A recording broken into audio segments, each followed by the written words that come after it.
All right, I want to welcome everyone. The name of this presentation is Outreach Planning 101, Using Technology to Reach H-2A Agriculture Visa Workers. This is a bit of a technical training to show you how to gather data, and we encourage everyone to follow along using your own browser. We will be dropping the links in the chat so that everyone has an opportunity to play with the tool that we're going to be demonstrating today, with several tools that we'll be demonstrating. So as I mentioned earlier, my name is Yvette Salinas. I'm the National Outreach Services Manager here at the National Center for Farmworker Health. I oversee the outreach services efforts of our outreach teams nationwide. The Outreach Services Department at NCFH funds a number of health centers, community-based groups, as well as legal aids. And the H2A tool that we're going to be demonstrating today was actually developed by one of our grantees, the Texas Rio Grande Legal Aid. They provide legal services to farm workers and their families, as well as workplace rights information, and they do health education outreach. My co-presenter, I don't want to forget about my co-presenter, Matt Solberg. Matt, please introduce yourself. Hello, everyone. I can't see you all, but I still want to say it's good to have you here. So yeah, my name is Matt Solberg. My role with NCFH is to engage and build partnerships with employers specifically. So I do a lot of outreach to H2A employers all over the country. Sometimes we do targeted efforts at certain industries. Recently, we've been doing outreach to sugarcane employers in the Gulf area. There's a lot of sugarcane farms that use H2A workers in Louisiana. And so I'll be demonstrating some of how in this presentation, I'll be demonstrating how I try to reach those employers in order to reach their workers and provide health services to them. And yeah, any sort of health services that we can offer to employers that's convenient for them. But the first step in reaching those employers is finding out where they are, when their workers are coming, and any other factors that might be relevant. So I hope to share some of the knowledge that I've learned doing this job. And yeah, excited to have you all here. Okay, great. Thank you, Matt. So we will be covering 3 objectives today. The first, we will be talking about how technology can optimize your organization's outreach efforts. We will also analyze key H2A data for planning purposes using the flag system, which Matt will demonstrate today. And then we will also be showing you that TRLA's new H2A tool. I will say that this tool is actually not new. They've had it for a while. It's new to us.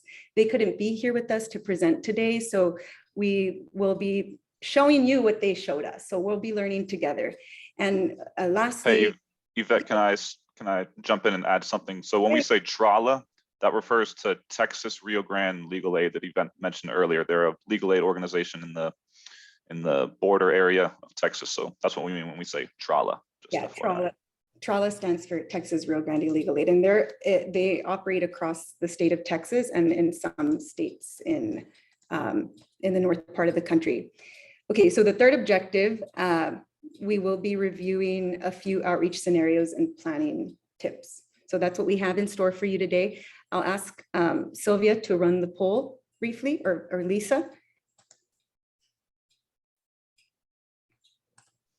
Okay, so everyone should have a poll question that popped up. How does your outreach team plan for farm worker engagement? This is just to get a sense of the type of outreach that your organization does. What is it that you all use right now via established relationships with employers? Maybe some of you are already engaging some employers. Does your organization have a social media presence? Do you already navigate the census or governmental data, which is what we will be showing you today? Or is your outreach informed by community partnerships? Okay, so 77% of you say that community partnerships informs your outreach, and then 57% of you already engage employers. Wow, that's exciting. All right. Next slide, please.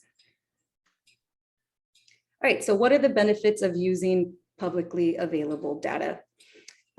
We know through experience that the use of data plays an important role as input for strategic decisions when it comes to engaging agriculture workers. Data can help organizations explore smart planning to maximize the time and energy that outreach workers spend on the field looking for housing locations or looking for employment sites, and to engage new workers that you don't already have in your network. So here in the slide, we have a few examples of enforcement agencies that are required to publish labor data for the public to access. We have the agricultural recruitment system, which is what we're exploring today. We also have access to data, to OSHA data, and to the Department of Labor's wage and hour data. And OSHA typically reports on workplace injuries, illness or fatality statistics. And then wage and hour compliance similarly reports on violations or agriculture labor violations. So if there's an agriculture employer that has repeated inspection violations, this may be a good place to start with providing patient health education material or labor rights information. So external, all of those which are social determinants of health, they factor into, if the farm worker can access, can get out to a pharmacy, for example, to go get the COVID vaccine. Wage and hour would be that entity that's enforcing the number of hours they work per week, which, has repercussions for their health. Yeah, that's a great point. Okay, so we put together this Outreach Planning 101 presentation because we felt that it's important for everyone to learn these skills on how to collect this type of information. So when you're planning for outreach or, mainly that's what we're going to focus on, whether you're planning for outreach to contact employers or farm workers. So during this presentation, specifically, we're going to be focusing on the H2A employers and housing sites. So I'll hand it over to Matt so that he can share a little bit more about the H2A program. Yes. Okay, so as many of you all are probably already familiar, the H2A program is this visa system that employers, specifically agricultural employers, can apply for when they don't have enough workers in their immediate area. They have to submit a petition to the Department of Labor showing that they haven't been able to find enough workers. There's a bunch of official paperwork they have to fill out. And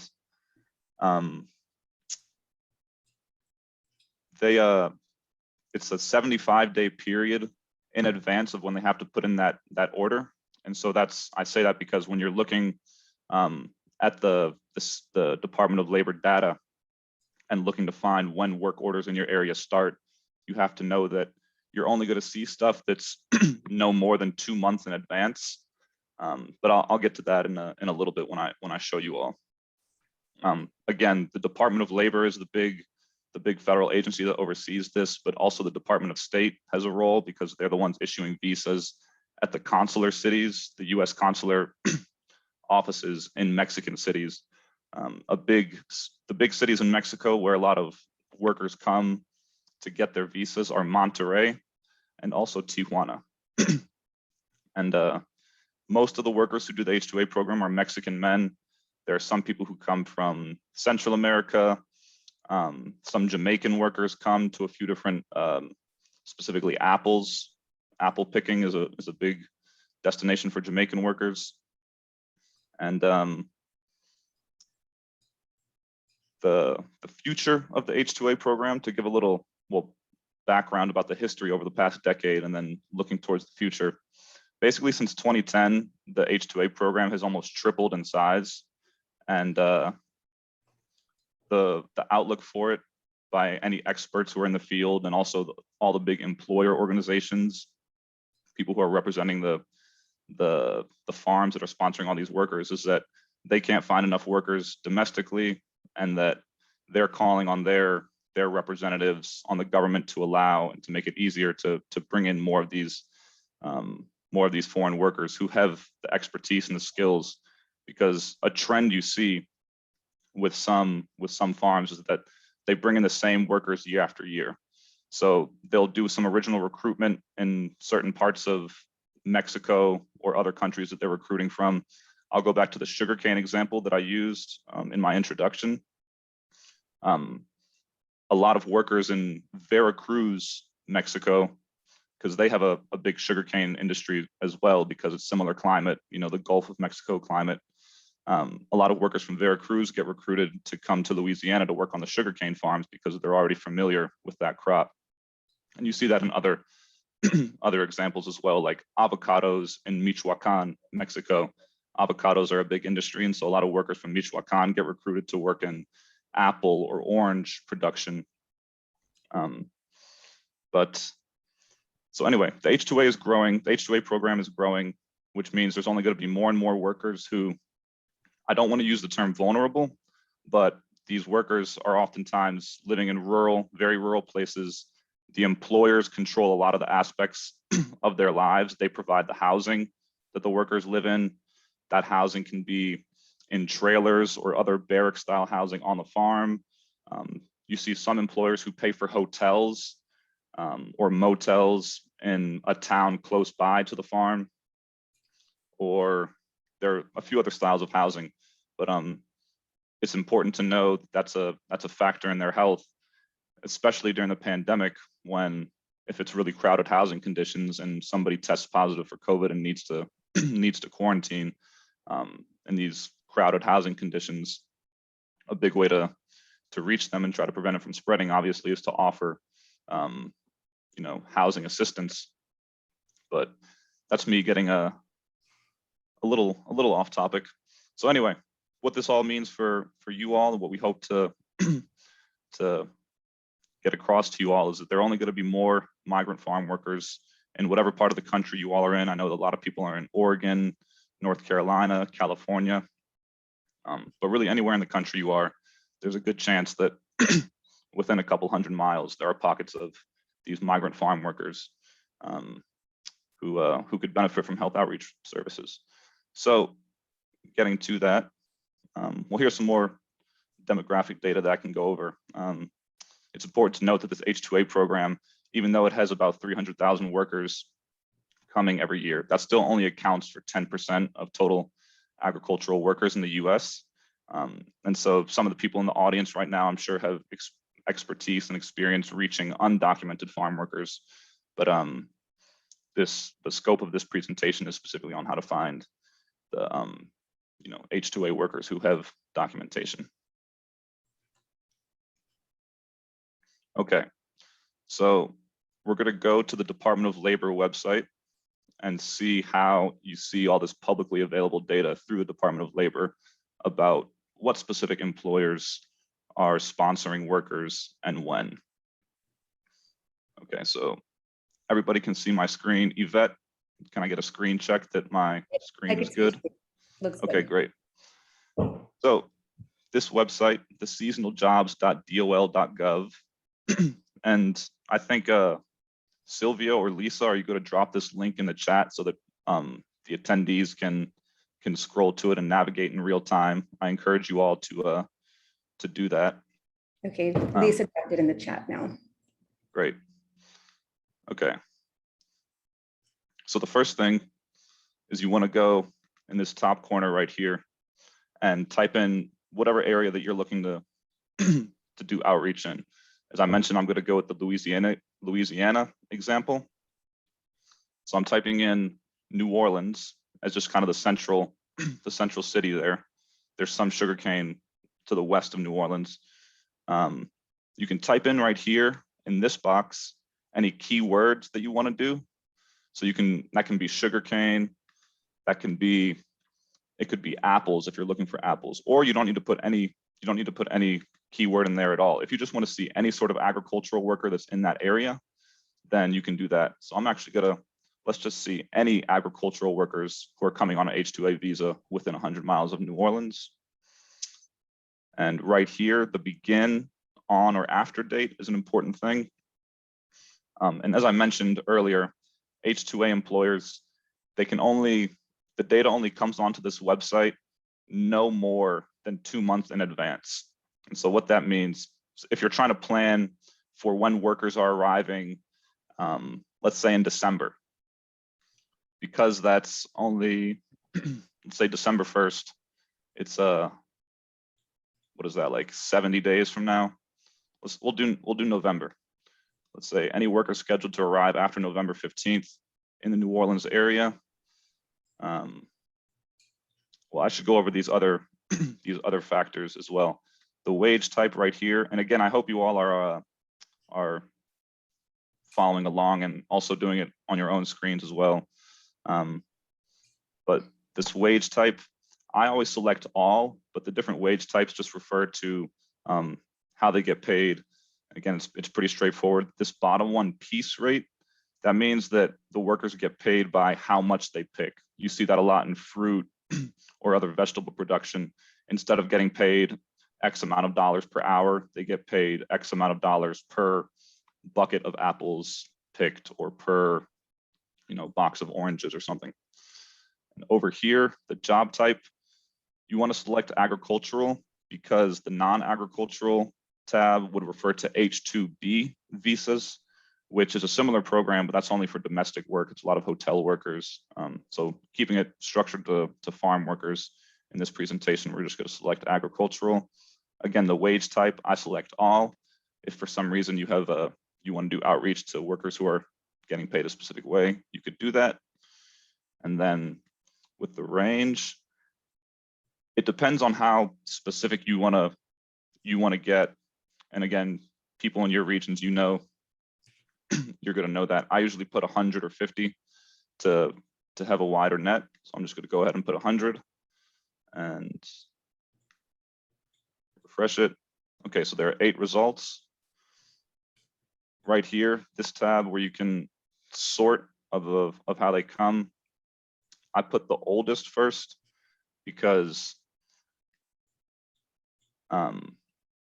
it's it's just in chronological order. So we'll click on this first work order in Baton Rouge. We click on that and it comes over to here. The first information that you see is just the basic information about the employer, the telephone number to apply, the email address, but you want to click right here on view job order, and that's going to pull up the PDF file of the paperwork that the employer originally filled out. And the first thing you want to look at are these 2 boxes right here where it says the number of total workers needed. And you see they're only applying for 2 H2A workers. So for me, it might be worth it to reach out to this employer, but I imagine that most people in the audience are going to want to target employers that are having more workers coming, but we'll still scroll down just to have this example. Again, the workers are scheduled to come November 15th. So you want to keep that in mind. They list the wage rate. They're getting paid $12 an hour.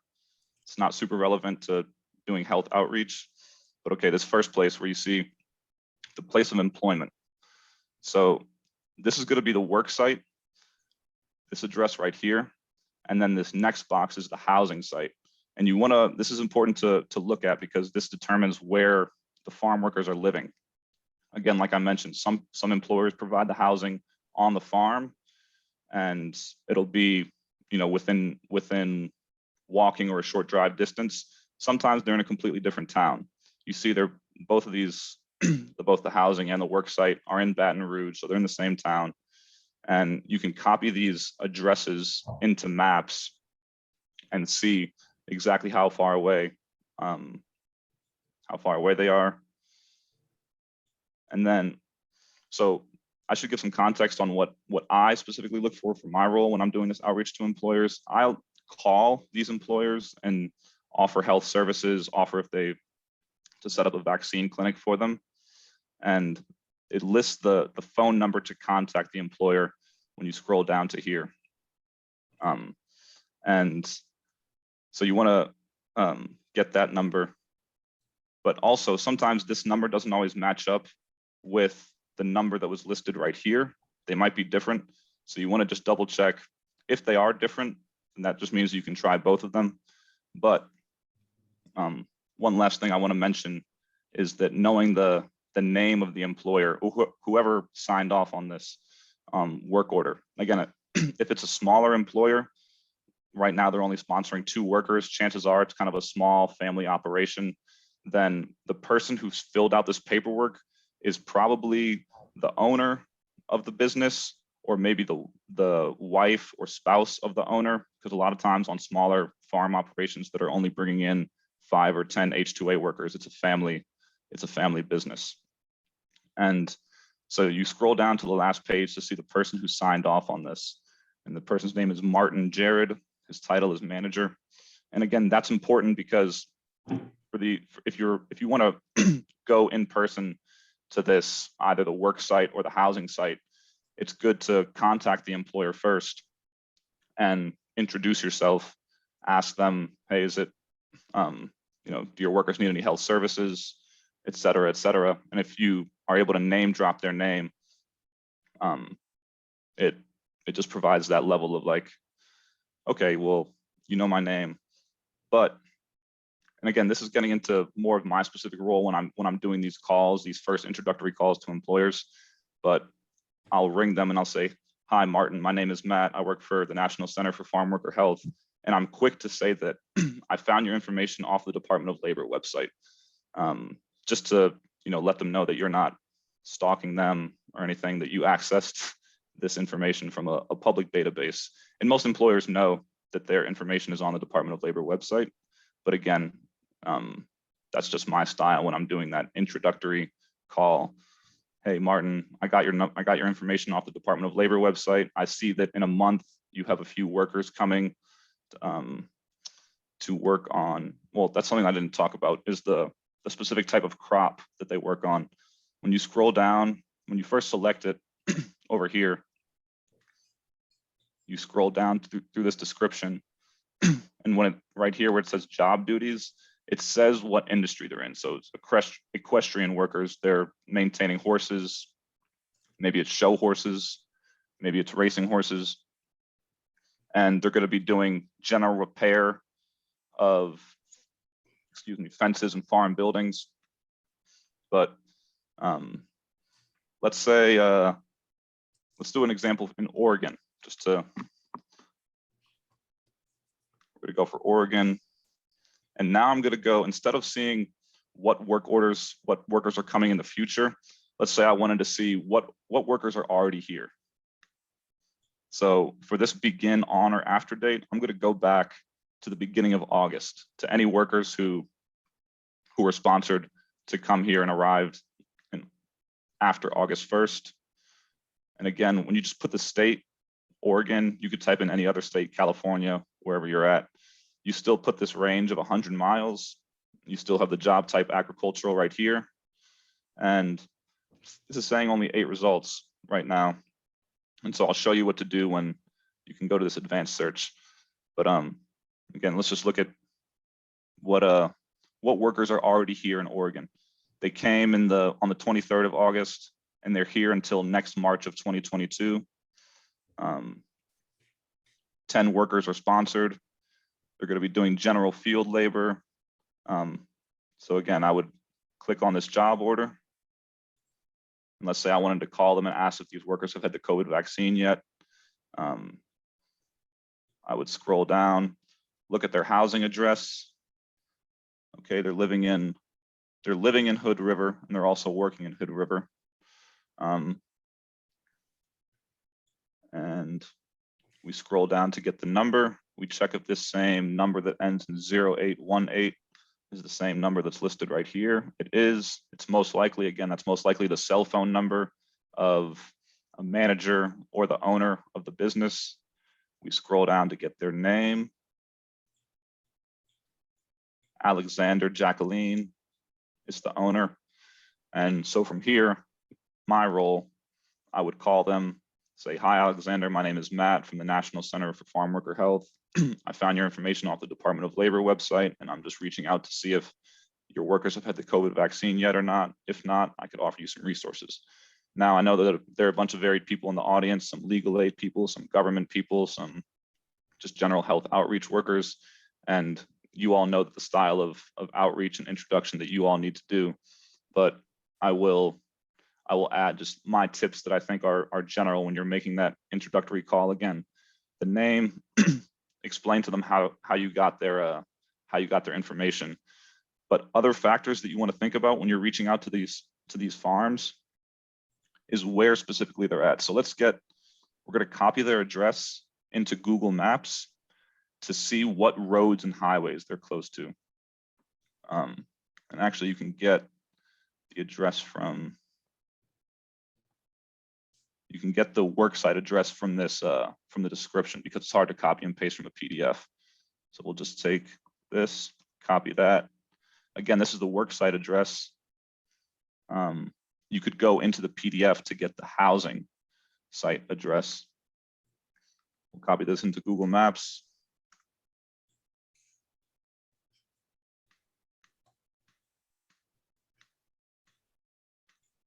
And I like doing this because you get a sense of what roads they're close to. And if you're able to drop that into the conversation, okay, I see you're right off State Route 35.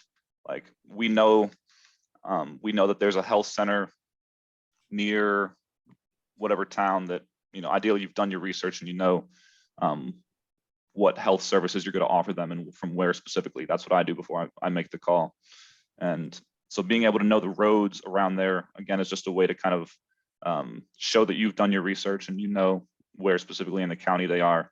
And then the last factor that I want to stress is important is looking up the weather for, and specifically if it's going to rain or storm in this area anytime in the next couple of weeks, because when it's raining or storming, farm workers most likely aren't working unless maybe they work in a greenhouse or some other covered environment.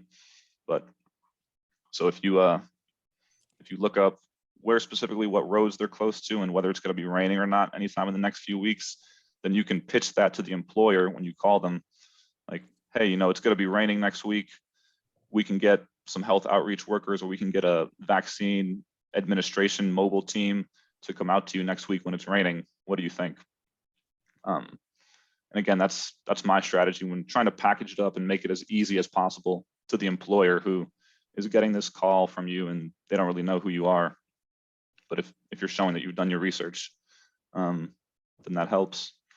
And one last thing, Yvette, am I good on time? Am I good to spend a few more minutes? We're good on. Go ahead. Okay, great.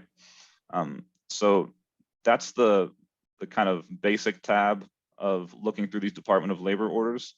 You can click over here on advanced search. And the only thing that's advanced about it, we'll do the same example of Oregon, is that it tells you, okay, we'll go to the date, do the same date of August 1st.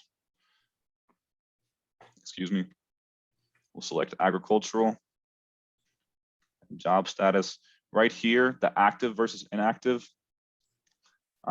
It's important to note that because active work orders means that they've been approved and like they know that the workers are coming for the set date. Inactive means that there's some sort of trouble with their visas. And so like right here, this example, they were scheduled to arrive in the beginning of August and they're scheduled to depart at the in the middle of November, but it says inactive. Now that could mean that the workers did in fact come, and it says inactive just because the recruiting period is over, because more than half of their time scheduled in the US has elapsed. But let's say that it was inactive and it was for an order in the future, let's say 2 weeks from now. Okay, so there are no inactive orders. But again, that's a little confusing, but basically inactive orders are it's still worth giving them a call and seeing if their workers are there, because yeah, it's just always worth it. I want to go back to, again, set it to workers that arrived here in early August, who are most likely still here. And you see we get a lot more results, 23 results versus the 8 results that we got when we did the original not advanced search. And again, I'm not putting any keyword, but in this box right here, say you wanted to do outreach in Oregon. I know that forestry and timber is a big industry. You could type in forestry and see if it gets any results. Nope, no results. Again, I like to just leave it broad because we're looking for any H2A workers. But if you were looking to do specific outreach to some specific sort of crop, strawberries or apples, then you could type that keyword in there. Let's type in apples.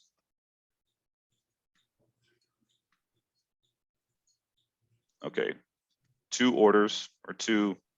When we say orders or clearance orders or job orders, that refers to this application. Each of these documents that each employer has to fill out is called a job order or a clearance order or EVET.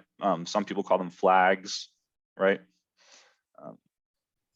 But okay, so we found some job orders for apple pickers who are scheduled to arrive in the middle of November. And again, even though I set the date to all the way at the beginning of August, the only Apple specific workers who are coming to Oregon are coming in the middle of November. Again, we click on the job order. This is my last time, then I'm gonna pass it on to Yvette. I'm sure you all are tired of looking at these documents, but this is what I do for about 4 hours a day. So I like talking about it. So only 8 workers are coming. Again, scroll down, look at the different addresses that are listed, both the employment address and the housing address. You can plug those into Google Maps, see how close they are to each other, and then scroll down for the phone number. Someone in the chat asked how far in advance do employers submit the job orders before the employees arrive? Do you know? 2 months, 2 months maximum. But after the webinar, we can send out some more information, or actually our emails are listed at the end of the webinar. So if anybody has any questions about, you know, how to navigate this website more, please email me afterwards. My email will be listed. I know I'm not doing the best job at presenting right now, so maybe on a one-on-one call, I'd be able to get a little bit more detailed. But again, you look at their phone number. Sometimes their emails are listed as well. You can send them an email. So the email says Tim at Willow Creek Produce. My guess is that Tim is either the owner or like some sort of manager. And yep,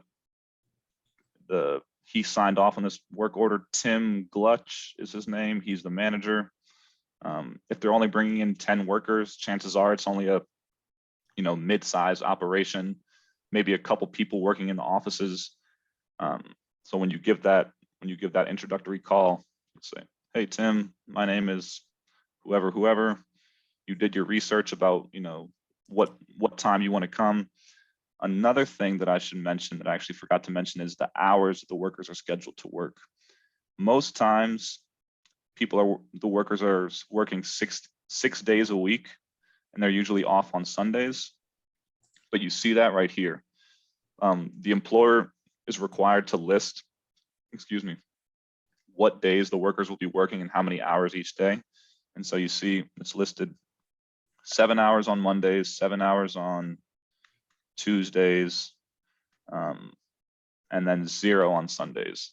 And that's the case with most H2A workers or H2A employers when they're filling out these applications. They're telling the Department of Labor that our workers are going to be working 40 hours a week total. Sometimes H2A workers are allowed to H2A employers are allowed to have their workers work up to 60 hours a week without getting paid overtime. And then after 60 hours, they have to start paying overtime. But again, that gets in, the H2A program is imperfect. Sometimes employers make their workers work more, but that kind of gets into a different subject. But again, Sundays are usually the days that workers have off. But when you make that introductory call to the owner or the manager who's listed on this application, you give yourself a good introduction. You mentioned the other factors that I talked about, the weather, where they're located specifically. And again, I know I talked about the roads, but it's also good to note towns that they're near. So the work order, the example that I showed, 2 examples ago is close to a town named Odell. You know, it's good to be able to know that. And again, I know many people in the audience are from state-specific organizations, so you probably know your state pretty well. But yeah, that's again, seasonaljobs.dol.gov. It's pretty user-friendly in my opinion, but sometimes it's you run into things like the active versus inactive. So that's my presentation. I think Yvette is going to go next and show how this data tool that the Rio Grande Valley Legal Aid, they created this tool that basically like goes through and looks at all of these job orders automatically after you plug in certain numbers, and they kind of take all of these different PDFs and crunch them into a spreadsheet. And so Yvette's going to talk about when you want to look at a lot of different employers in one area at the same time. But again, if you're just looking to do a county specific outreach and you have the time to poke through one by one and look at each of these individual work orders and how many and where they're living, et cetera, I like doing that more, but Yvette will take it over and talk about when you want to look at bigger numbers and you know, trying to plan more higher numbers of outreach. So I will go back to the PowerPoint slide.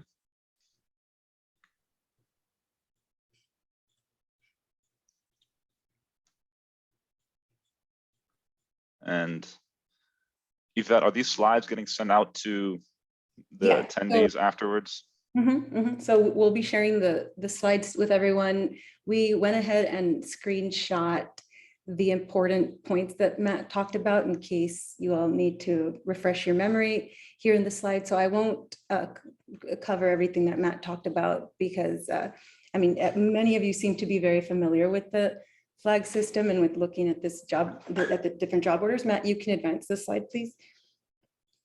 And this is covering the same information that Matt just talked about, the total occupancy, the type of housing, the employer work site. And then this is just to reiterate some of what Matt already talked about. By the way, Matt, you were getting some big kudos in the chat. You're doing great. Cool. Thank you, everyone. This is just important pieces of information to when you're planning for outreach to engage farm workers and employers, making sure that we know the dates that they arrive to the US.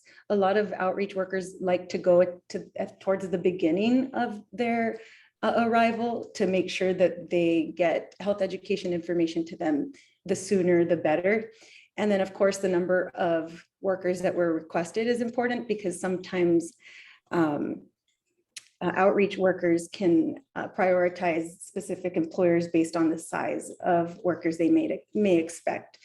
And then of course, the housing and work site locations, Matt did a great job at stressing the importance of this. And then making sure that you maybe even satellite view the housing location before you visit the housing site, because sometimes what we've come across in our experience doing outreach is that you drive, far into a rural area, and then the mobile home that is supposed to be there isn't actually there. So like zooming into the satellite view is very helpful when you have your outreach plans routed, to make sure that you're routing to a place where you know there is an infrastructure where it's supposed to be. Right, and just to go back to this example, the work site location that I plugged in, this is what it looks like. That looks like some sort of fruit to me. But again, you would be able to, go back to that same work order, get the address of the housing site that they're at, plug that in. Chances are it's a couple miles down the road or something. And how the workers get transported, whether they drive company cars, or chances are an H-2A worker doesn't have their own car there. But that's another factor, is that how they get from their housing site to the work site every day. Again, thinking about trying to social distance during the pandemic. But yeah, what Yvette said about turning on the satellite view is very helpful. She would know. She's done a lot of outreach. looking for housing sites. So let me get back to the slides.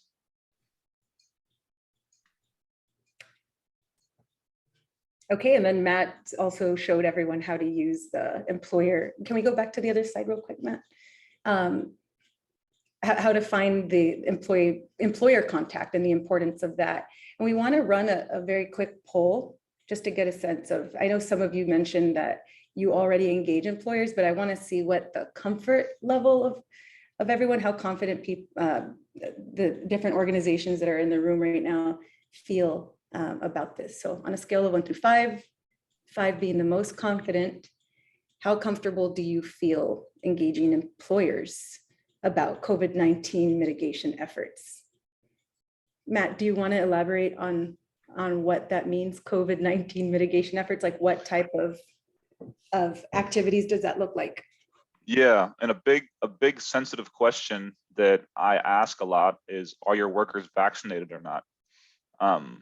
And when you make a cold call to someone, even if you made a good introduction and showed that you're genuinely wanting to help them, when you ask about their workers' vaccination status, they get a little nervous, especially with the vaccine mandates. Everybody talking about, is it going to be forced on them, or like, do we have to force vaccine mandates? So I generally just say, if I'm asking specifically about vaccines, hey, are your workers vaccinated? And if not, I can help you set up a vaccine clinic. Do you think that's something that they would be interested in? And again, depends on how big the employer is. If it's fewer than 50 workers, chances are the person that you call on that work order, they interact with their workers daily, they're going to know.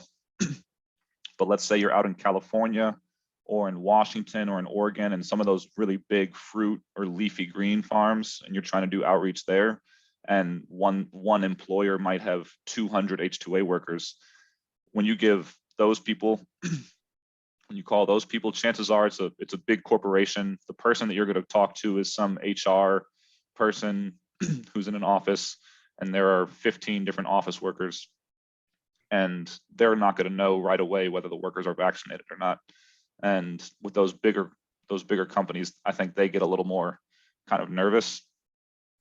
But I think if you follow it up immediately, saying that you're not trying to sell them anything, you're offering outreach services, we can come to you in any language that your workers might need, and provide education efforts, then people are generally receptive to that.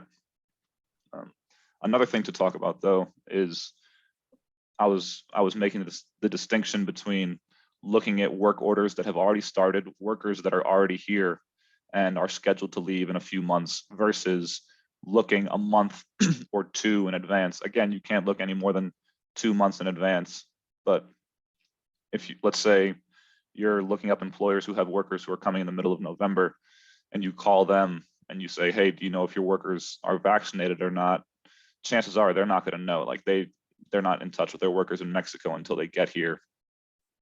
But you can try to engage that employer by saying, even if you don't know if your workers are vaccinated, are you interested in, right when they arrive, we could have a nurse or two, or an outreach worker, a few outreach workers meet your workers right when they get to your work site and hand out PPE, or we could hand out some informational flyers. And so if you just have a few different options that you can offer to the employer, especially kind of low risk stuff, like, hey, we can just meet you at your work site and hand out that stuff, then employers usually tend to go for that. Okay, so on a scale of 1 through 5, 13 out of the 45 participants who participated in the poll said that they're a 4 in their comfort level at reaching out to employers. So everyone here knows Matt now. So if you all have questions about that and maybe some best practices, we'll share his email at the end of the presentation. Yes, I see a lot of questions here in this chat, so I'll catch up on responding to people. Yeah, and I see some of you are also responding to each other in the chat. Thank you for doing that. If you all have the answers to some of these questions, feel free to chime in. And then whatever, we will also be saving the chat. So in the follow-up email, we can provide links and responses to some of the questions that we can't get to today. Next slide, please. 1 second. There we go. Okay, so now to introduce the H2 tool. It's what we'll be focusing on H2A, but they also have information on H2B. So Texas Rio Grande Legal Aid, TRLA, created a tool to make looking at the data from the seasonal jobs website a little bit easier to navigate and to do a couple of things that the website that we were just looking at can't do. Every day, the department, the seasonal jobs website, Matt mentioned this, they post new jobs, right, through that website, the website that Matt just walked us through. And as many of you may already know, it seems that a lot of you use that website. Each quarter, the Department of Labor releases a big set of data. They release a big set of data through their system with a bunch of different files. So some of it might include additional housing or additional employers, files for H2A or H2B that has a bunch of different fields. And the basic— That's good. It shows trends as well. If you want to look at like the trajectory from, you know, a 3-month period, it's useful for that. Right. Well, so what was I going to say? So some of the basic job descriptions on the page that we looked at when we were opening up the clearance orders, it has kind of like a limited set of information, but the disclosure release has way more. It has a ton. It must have like 200 different types. So TRLA, they pulled these things together so that we could sort of access that data every day when new jobs are posted without having to wait for the quarterly data and then to have to export those separately. So the tool that I'll demonstrate today is kind of a faster and easier way, rather than opening up every single file one by one, kind of like what Matt just showed us. Next slide. All right, so before we jump into the tool itself, we'll talk a little bit about some of the best practices when using this tool. And this is for you all to review later on your own. So the Department of Labor puts out like 200 pieces of information about each job. And it can be kind of hard to navigate which type of variable to look at, what type of information to look at. So what they did was they added an option to add variables. So each piece of information that you can think of as a variable is grouped into a theme. So everything, for example, that has to do with housing or everything that has to do with a location for a work site that you'll see in the job order will be lumped together in a column. So you can pull that in a group, and the set of fields about an employer, the point of contact, that sort of thing. When I show you the tool, it'll make sense, but I have this here for your future reference. So you can group them together based in a theme. And I think the most common thing that people will look for when planning for outreach, if you're trying to engage ag workers specifically, is the housing location. So some people may also be familiar with coordinates. So like the latitude and the longitude.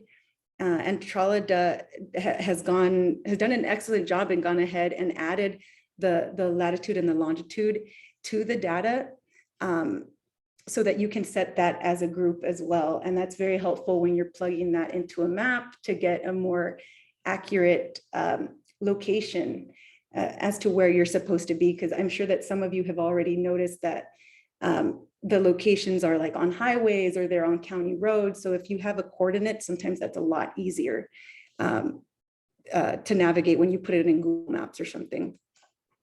And then the final thing that we want to think about are the dates.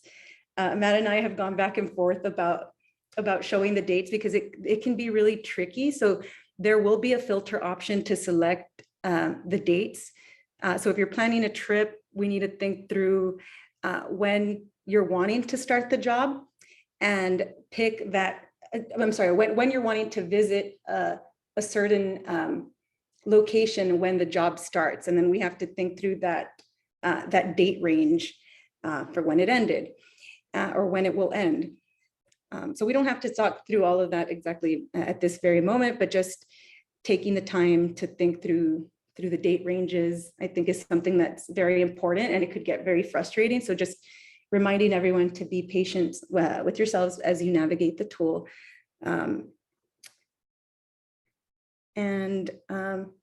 Okay, well, can we go? Okay, so this is the point where Yvette, will you start sharing your screen? I can share my screen, and then in the meantime, Yes. Lisa, if you can put the tool in the chat, please. And also, speaking of the chat, I saw a few people add their experiences with navigating these things, but if I missed anything or if people have any extra tips, I saw somebody posted a different app or a different website spotlight, but if anybody has any tips, something that I missed or that Yvette missed, please add in the chat. I'd love to know ways that I could be doing this better as well. So I appreciate and thank you all. Okay.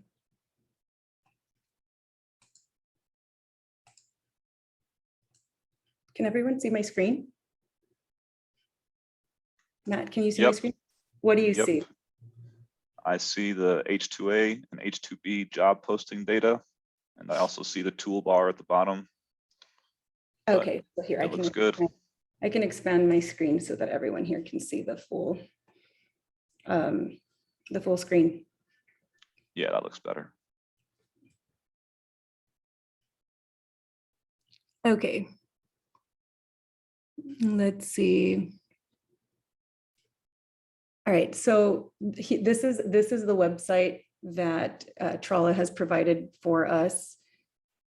And so this tool is great. I mean, it's completely free. You don't have to enter a password to use it. I think the one limitation that it has is that it is all in English, but maybe we can convince TRLA to work on making it in Spanish in the future. We know that there are a lot of promotoras or advocates in the community that maybe only speak in Spanish. So we want to make this available to everyone. So we'll try to get that in Spanish, but for now we'll have to navigate it in English. So this is the initial screen with a lot of information. If you need an explanation about what each variable means, you can always click here in the home screen. And you can click through these green and white links, and it'll show you an explanation of what different options that you have to expand with more information. But today we will be focusing on searching for the clearance order. So we'll click here, and you could click on that. And then for the most part, we want to search all data. So what I'll do is, before we go into the scenario, I'll share the different filter options with everybody and talk through the functions. So let's see. The only thing that you ever have to put under state, the only thing that you ever have to for sure fill out here is the state. You can select multiple states, or you can just select one state. So we can choose Arizona, just as this quick reference. The visa type, you want to be looking at either an H-2A or H-2B, which is really neat. And some of you might be doing outreach to H-2B workers as well. The 50% mark completion, this you can look at jobs that have yet to reach the 50% mark or that have not yet reached the 50% mark.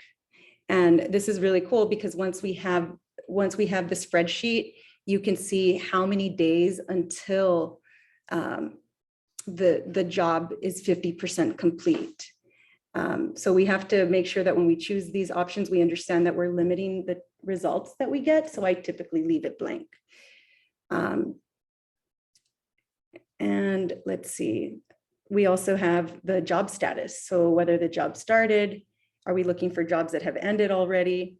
If we're doing outreach, we probably want to make sure that we find workers, so we probably wouldn't select the ended date.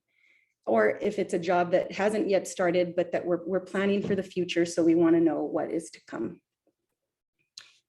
And then we have the job start. Oh, so here we have the variables that I was talking about. We can select a group. So we select housing, we would see everything that comes with housing. It would be the address, the zip code, the county, it would have the occupancy, all of that would be lumped in a group.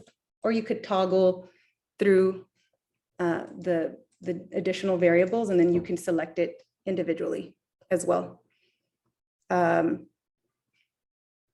So some of you would want to have a cleaner sheet, so you can choose it like this. And then I think I remember someone at TRLA saying that they kept the names that the Department of Labor uses. In case there's any questions, you can always go to the Department of Labor website and see how they labeled their columns, and that's what you see here. Okay, so now here is the point about adding the jobs between, you know, when they were posted, or when the job starts and when the job ends. You can keep it simple, and if you keep it as is, it'll give you all the jobs of all times. But the cool thing is that you can change it. And if you want a job that starts before February, then you would navigate this, this box here, and then choose your year, and choose the months. The months, there you go. I mean, or if you want, you could ignore the job searches, right? And then just get all the information that you can, and then filter it out that way if you're good at Excel. But we encourage you to just start playing around with it to see how it works. I think that's the most important advice that I could give you, to kind of make the mistakes and go back and then do it again. That's really how I started to learn the tool, after TRLA showed it to us once. And it is really neat. So from here, the only thing we've selected is Arizona. I'm leaving everything else blank, or as is. So we would view data.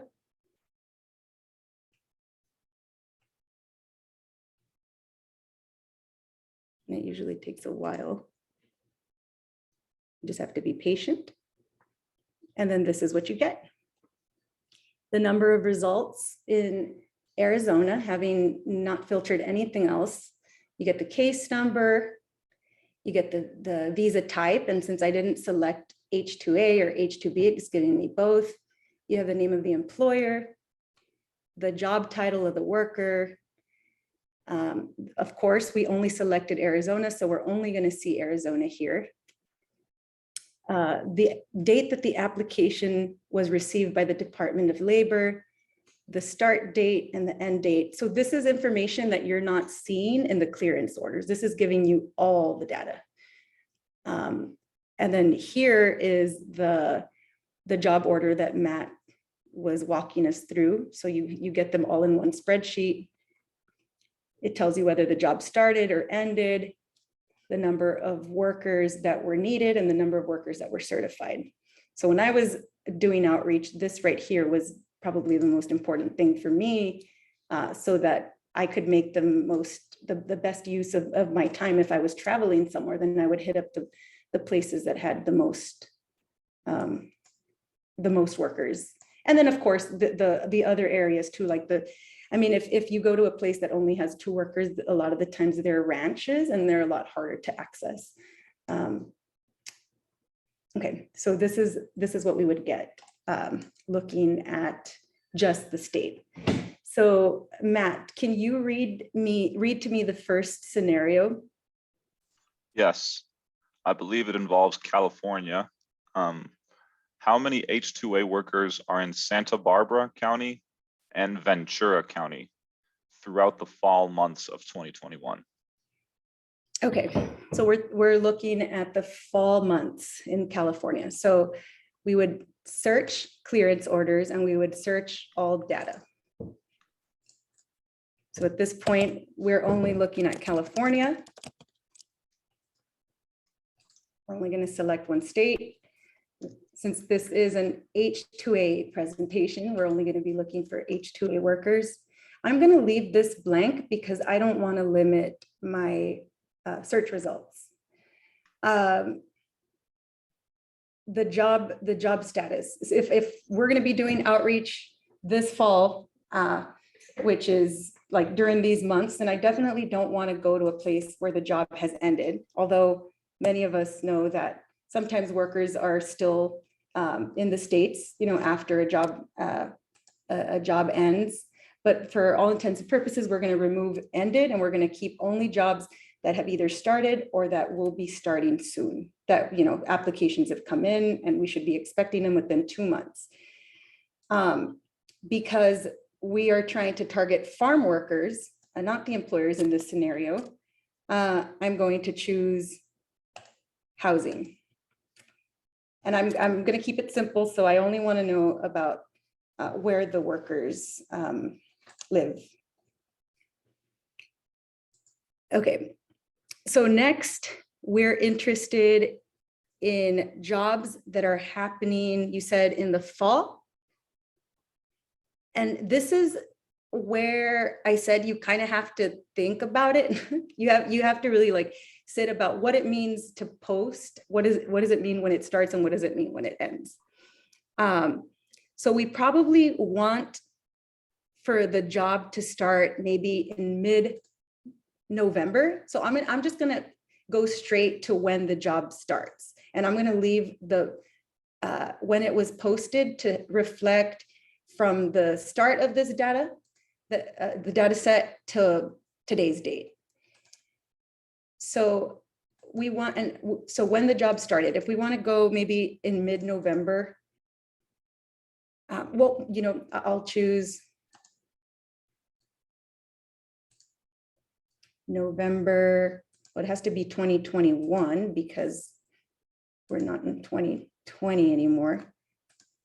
And then I guess we could choose the 20th because that's my birthday. That's mid-November.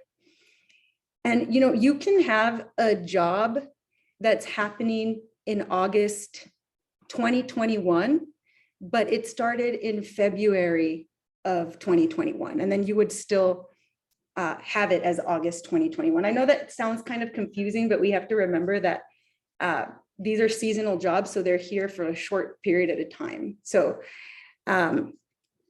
that's why we say we have to really think about those dates.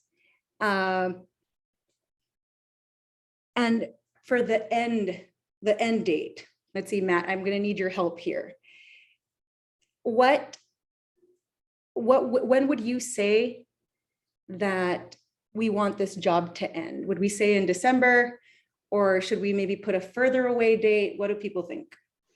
Yeah, I would say March of 2022, because if job orders, if you're saying that it can start anywhere up to November 2021, if a job order is starting in October, like late October of this year, chances are they're staying until spring of next year.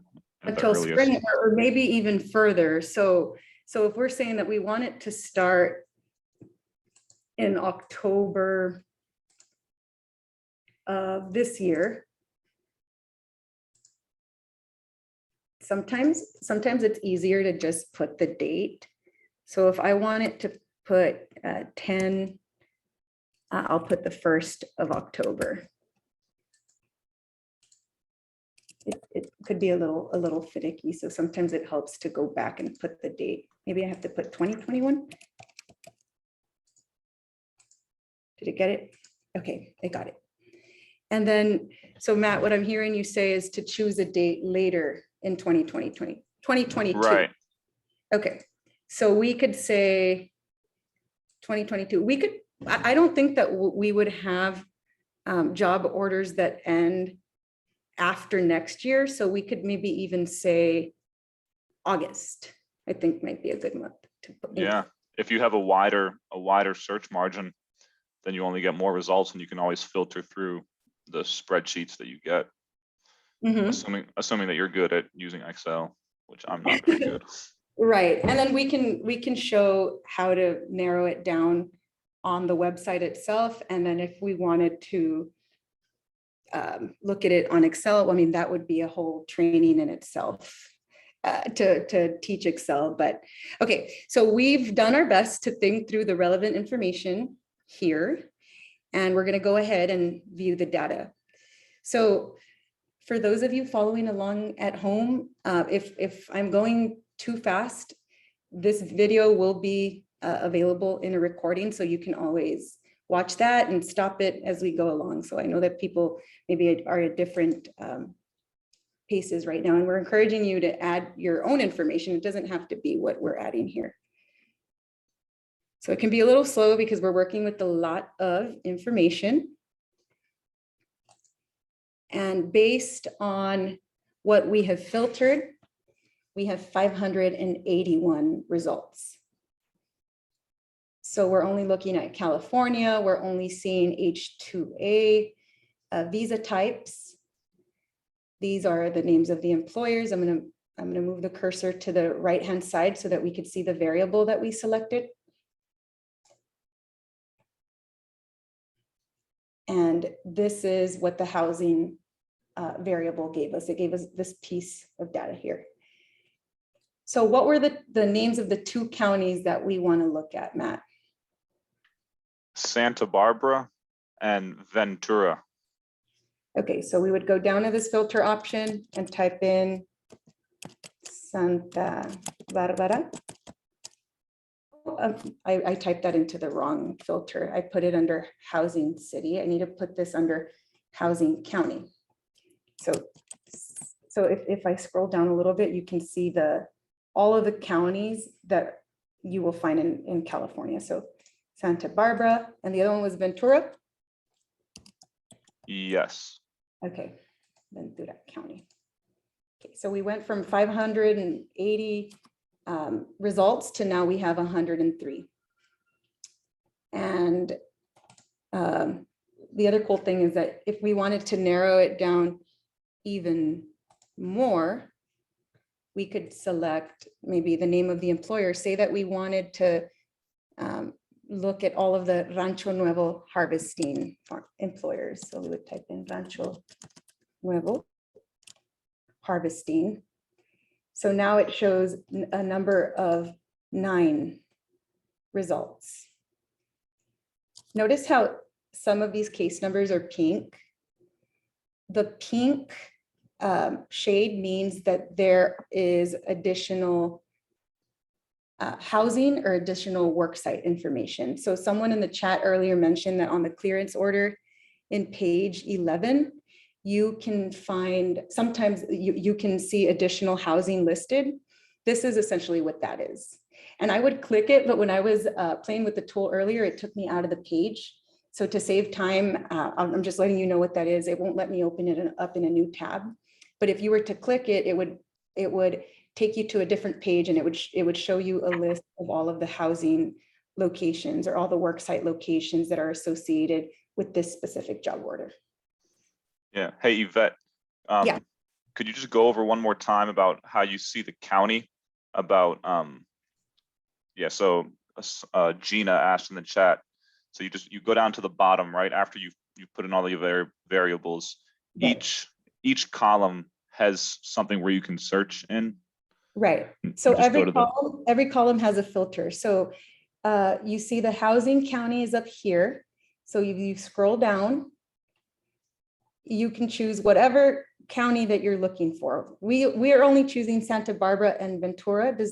Do we know another county in California that somebody wants to mention? I don't know.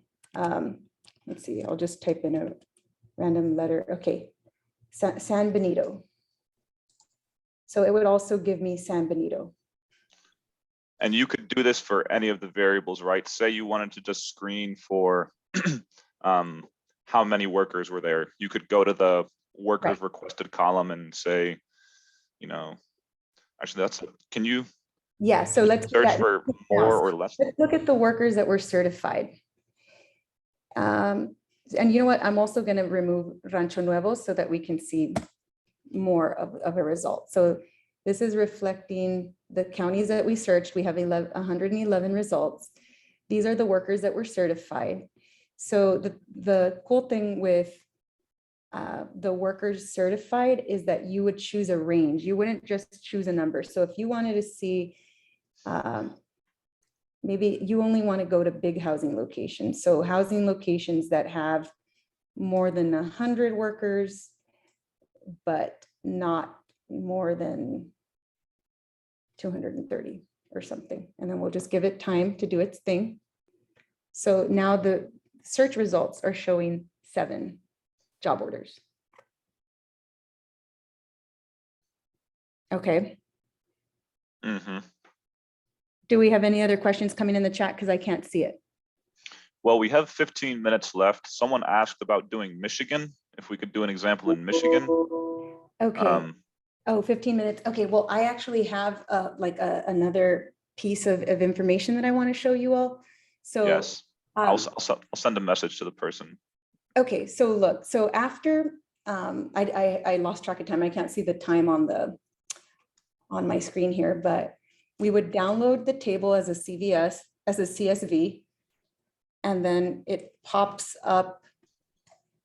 I would open it. Let's see. I might have to make my screen smaller.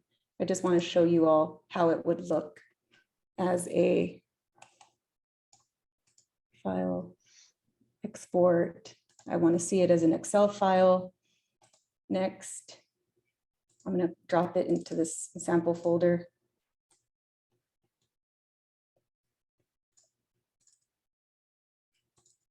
And notice how the file name is named based on the date that you searched it and the state that you searched. So these are the results that we got.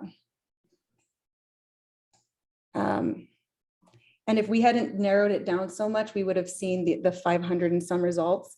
And then most people are familiar with Excel, or that would be a training in and of itself, like we'd mentioned. And then you would get the housing location. Where's the housing location?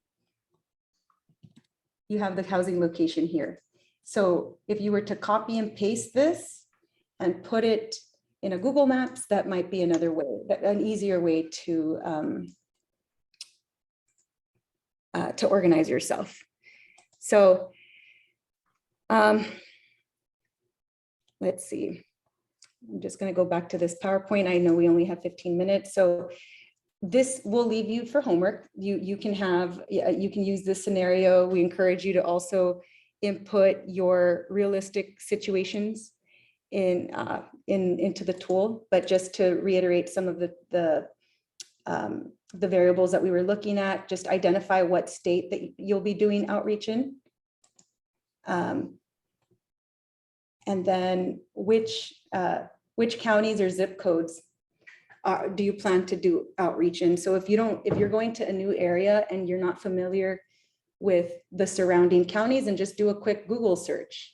What surrounding counties do we have in Dalhart, Texas? So then that way you know how to narrow your search using the tool.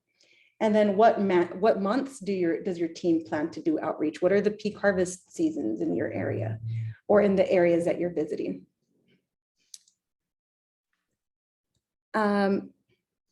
So yeah, I encourage you guys to use this tool. We're going to drop the link in the chat. I mean, we have dropped the link in the chat. When you get this PowerPoint presentation, you can also access the link through there. So here is mapquest.com. This is a useful tool to plan your routes when you have multiple housing locations that you've already filtered. If you select the route planner onto off to the left-hand side of that website. You would click the drop-down menu, click route planner. That's really useful. And then the cool thing about MapQuest, which is different from other mapping apps that I've seen, is that you can copy and paste the address or the coordinates directly. And I just realized that we didn't demo how to do the coordinates, but if you were to filter for the coordinates, you could just drop this here, or copy and paste it onto here. MapQuest does have a limit of 26 addresses that you can put onto their website, and it converts it into an address. Or you could also import the list as long as there's less than 26, and it would give you a map that kind of looks like this. It doesn't put it in chronological order for you, but it has a really easy drag and drop option. So if all of them are in different places, you would just put them in a way that is conducive to saving time and to saving miles for the outreach advocates. And it helps to have an iPad or some sort of device like that, so that you can map it out with time. And then of course have the job orders open, because that's always helpful when you're having conversations with workers. And then this is our resource page. So if you want to share this presentation with anybody, you can find the TRLA tool here, and then the flag system that Matt demoed to search for the job orders individually is here, the seasonaljobs.dll.gov website.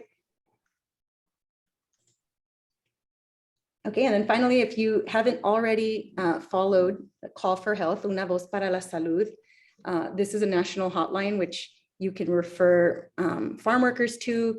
And we have a team who answers this line and can help workers schedule appointments, provide interpretation services, financial assistance, and health education. So we invite you to share this phone number with your farm worker contacts. We have a 1-800 number and a WhatsApp number. And the person who answers the call speaks Spanish, and they can help schedule appointments, especially for workers who for migrant workers who are traveling between doses. We can help them find a vaccine that is the same manufacturer of the dose that they originally got. And if you have any questions, please reach out to Matt and myself. These are our emails.